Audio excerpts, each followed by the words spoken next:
Smart Investor, bertemu lagi dengan saya, Ika, di Weekly Outlook untuk minggu ini. Kita akan membahas isu fundamental apa yang akan menjadi fokus perhatian minggu ini. Yang pertama, emas tengah menuju ke 1.900.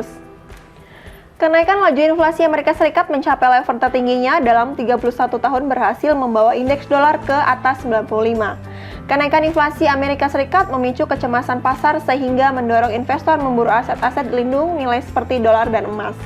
Emas berhasil menembus 1834, maka ruang selanjutnya menuju 1.900. Isu Brexit kembali meningkat membuat euro dan pound sterling bergerak melemah. Dan yang akan menjadi perhatian pasar di minggu ini, isu inflasi dan Brexit diperkirakan akan mundur di pekan ini, setelah sampai mendorong dolar menguat dalam 3 sesi sebelumnya secara beruntun. Data penjualan retail Amerika Serikat dan pidato para anggota The Fed akan menjadi fokus minggu ini. Investor akan melihat bagaimana pandangan mereka perihal kondisi teknis soal inflasi dan ekonomi. Data inflasi Inggris dan penjualan retail diperkirakan akan menjadi penentu arah pound sterling. Estimasi naiknya inflasi dan membaiknya penjualan retail akan memicu rebound pound sterling pekan ini. Data ekonomi penting yang perlu diperhatikan untuk minggu ini, di hari Senin, Empire State Manufacturing Index Amerika Serikat yang diperkirakan naik 22,1 poin indeks dari sebelumnya 19,8. Dan di hari Selasa, RBA Minute diperkirakan tidak akan merubah dalam kebijakan moneter rendah dan pembelian obligasi tetap berjalan. Penjualan retail Amerika Serikat diestimasikan naik 1,2% di Oktober dan sebelumnya di 0,7%.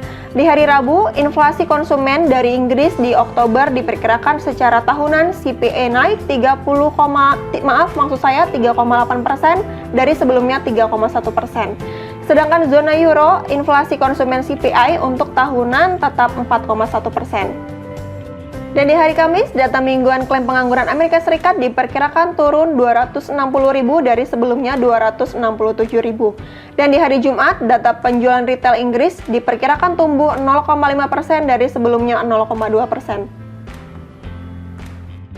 Lalu aset yang bisa diperhatikan untuk euro diperkirakan akan rebound, kendati ada ruang untuk menguji area support psikologis di 1.1400.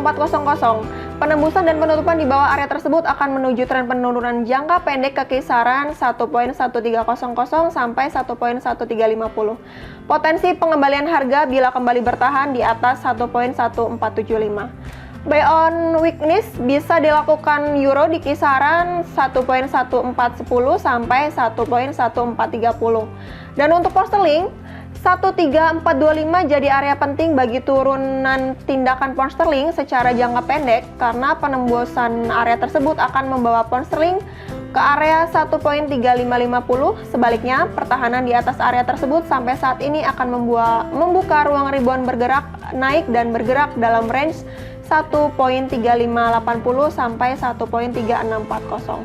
Dan untuk buy weakness di kisaran 1.3370 sampai 1.3430. Dan untuk emas tengah menguji kembali area 1875.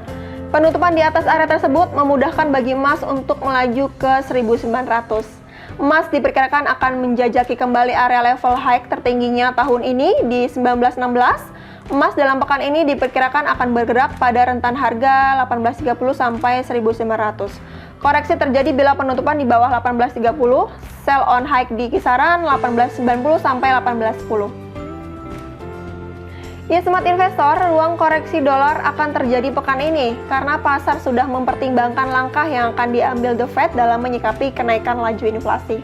Padatnya pidato anggota The Fed pekan ini membuat pelaku pasar akan mengamati dan mencermati apakah menyinggung soal inflasi ke depan dan langkah apa yang perlu diambil nantinya, terutama percepatan suku bunga. Rebound terbuka euro dan pound sterling pekan ini akan didukung data inflasi dan penjualan retail, sedangkan untuk emas menuju 1.900 karena karena imbas potensi pelemahan dolar. Baik Smart Investor, semoga bermanfaat dan menjadi peluang untuk Anda pekan ini. Jangan lupa subscribe, like, and share video ini. Sampai jumpa!